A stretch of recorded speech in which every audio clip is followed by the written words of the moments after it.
will not be back in the drug house.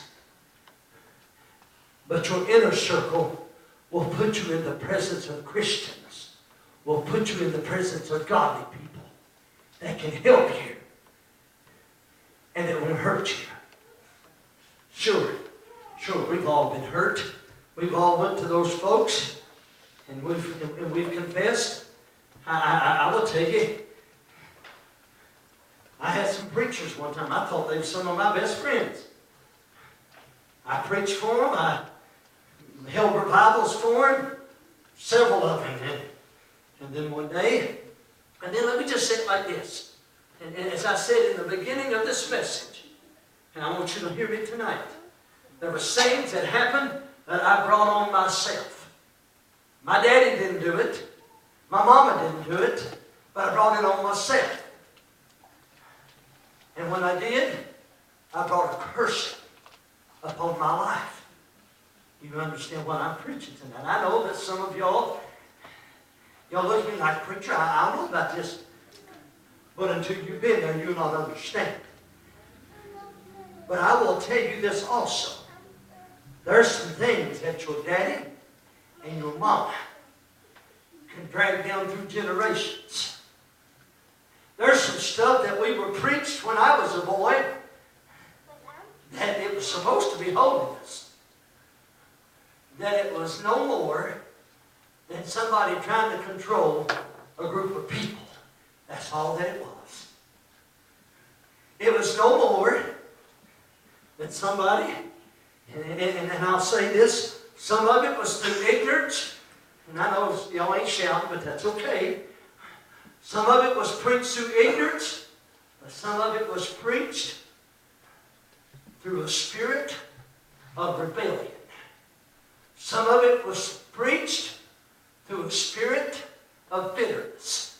Because they had been hurt and they couldn't trust, and they were trying to preach to other folks. You can't trust everybody. But I will tell you this tonight.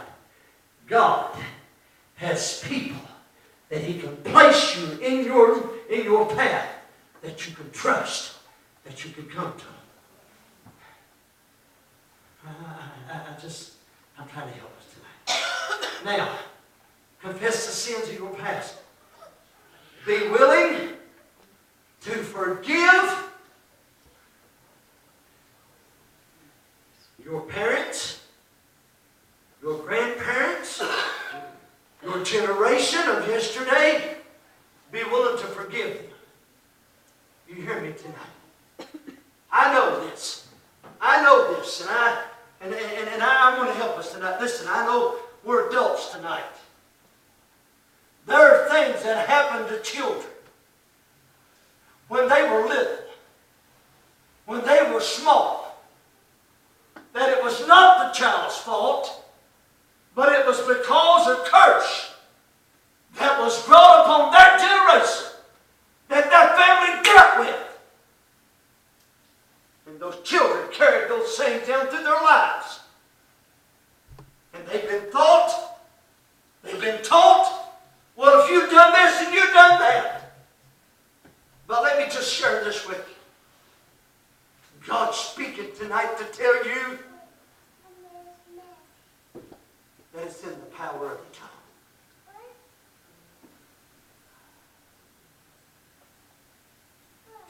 You can't walk around with the bitterness of your yesterdays and expect to live in the blessings of today. You can't do that. Even, and I was reading this, even to the fourth generation, even to the generation of the generation of the generation of the generation, all the way back, we've got to learn forgiveness. But you still got to go back to number one. Fully surrendered unto God. You'll never know what forgiveness is until you learn forgiveness. Be surrendered unto God. Let me go on. I wrote these down. God He dealt with me. And I want you to hear this. And I went to it earlier in this message, but I got to say it again. You've got to break those ties of friendship. What are you saying, preacher? Don't have fellowship with darkness. You can't live in darkness and be blessed by the light. Because you understand it, to understand light, light comprehends darkness. Huh? Light will comprehend that. What are you saying, preacher? I'm saying this. I'm saying that whenever I got saved, I had folks that I hung around with. But Brother Randall, whenever I got saved, I found out, and I'll say this, I've even had families. I've even got families. God knows my heart. I've even got families. They won't come around me. What do you mean, preacher? Because they know that they can't do the stuff. You hear me tonight? I love you. I know I'm getting down to the house. I'm getting in the home. But it starts in the house. You can't have the blessings of God in the church house and live under the curse at your house. I've had those. And sure, I had one. Had one said, well, you think you're better than I am. I said, no, sir. Not for 1 minute. But I thank to Calvary, I don't live there anymore. Thanks to Calvary, I'm not the man I used to be. But I will tell you this.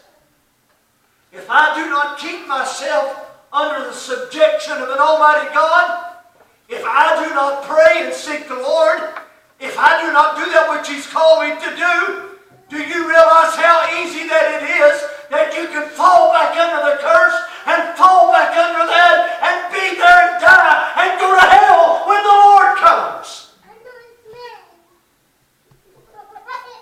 To break the ties of friendship, you can't have the fellowship with the darkness. And I understand whenever that's all you know for 20 years, 30 years, I understand. But then I also understand eternity. What you had in the last 20 years is going to be nothing compared to what you're going to have in eternity. If you live according to Deuteronomy 28:1, you'll live under the blessing. But if you live under Deuteronomy 28:15, you'll die under a curse. Somebody said, but preacher, do you understand where I'm at? I'm telling you, that's why God gave me the message tonight. Yes, I know where you're at. You've got a choice. You've got a choice. What are you going to do?